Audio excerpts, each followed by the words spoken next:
Everything written in the Word is the words that proceeded from the mouth of God. And yes, we know that Word is the everlasting stream of living waters. And at one stage it became flesh. It is our Messiah. So even as Messiah said, "When I am lifted up, I will draw all men unto me." And those words cannot change and cannot be silent for a time, because it's the words of God spoken by the mouth of God, and that is fulfilled.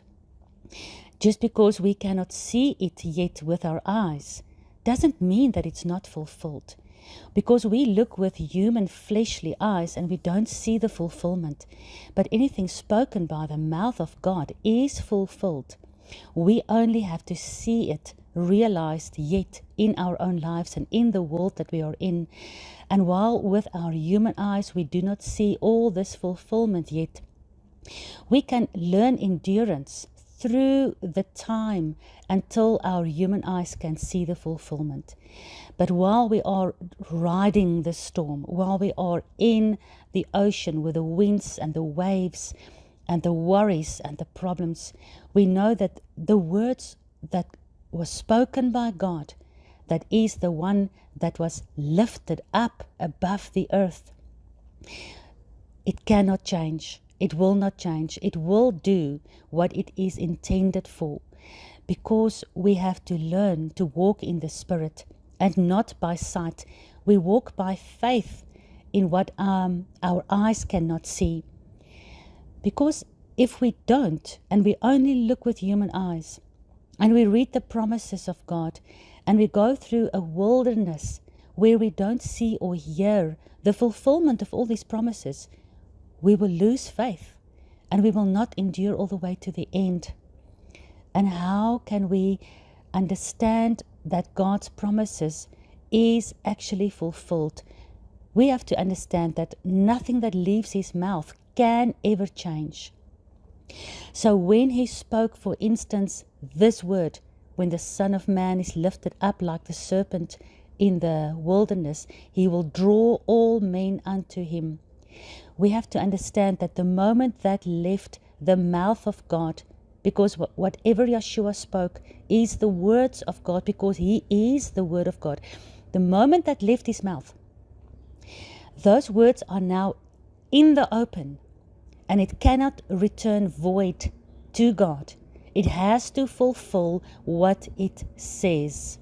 So while we are in the wilderness journey, while we are feeling like we are drowning in the storm, we keep our eyes on the word. Peter had to keep his eyes on Messiah, and he wouldn't have started drowning. And we understand that the words cannot change. It's spoken, it will be done. And in the heavenly places, it is already fulfilled. We are not incorruptible yet. We haven't gone through 1 Corinthians 15 resurrection. We are still seeing with human eyes. But faith is not what we see with our eyes. Faith is when we open the word and we read a verse and we know this is the word of God. It cannot change. Whether it's going to come to fruition before my eyes or maybe in the generation after me, it does not matter. We hold fast to this.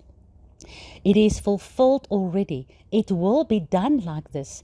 That is why the armor of God has the sword, which is the sword of the Spirit, which is the word of God, which is a two-edged sword with which he cuts and judges, both cutting to circumcise and judging to kill. This is the word that cannot change. And we read any verse, all the verses that you are busy studying, you read it to understand this is done. Maybe not in front of my human eyes, but I can hold on to this while I feel like I'm drowning in the ocean. It doesn't matter, because whether I survive the ocean or I'm resurrected after the storm, we will see all of his promises fulfilled. And then to look back over a period of maybe we lived for 70 or 80 years, and to think that you missed any of these promises and you didn't hold fast to it, you will be so disappointed that you didn't hold fast unto the promises of God. Because a lot of these promises are being fulfilled right in front of our eyes. But many of the warnings will also be fulfilled in front of our eyes. And then lots of the encouragement, especially in the book of Revelation, the encouragement for us to endure through the warnings, the stuff that he's warning about, to endure all the way to the end. And that's not going to be easy if we don't have something that is stronger than what we see with our eyes or hear with our ears or experience in our own lives in this world. And that something is not something that we can show to anyone. It's something that you can only find when you open the scriptures and you read the words, and it becomes living water in a thirsty mouth of a human being that understands that God's kingdom is much bigger than what we see only with our eyes.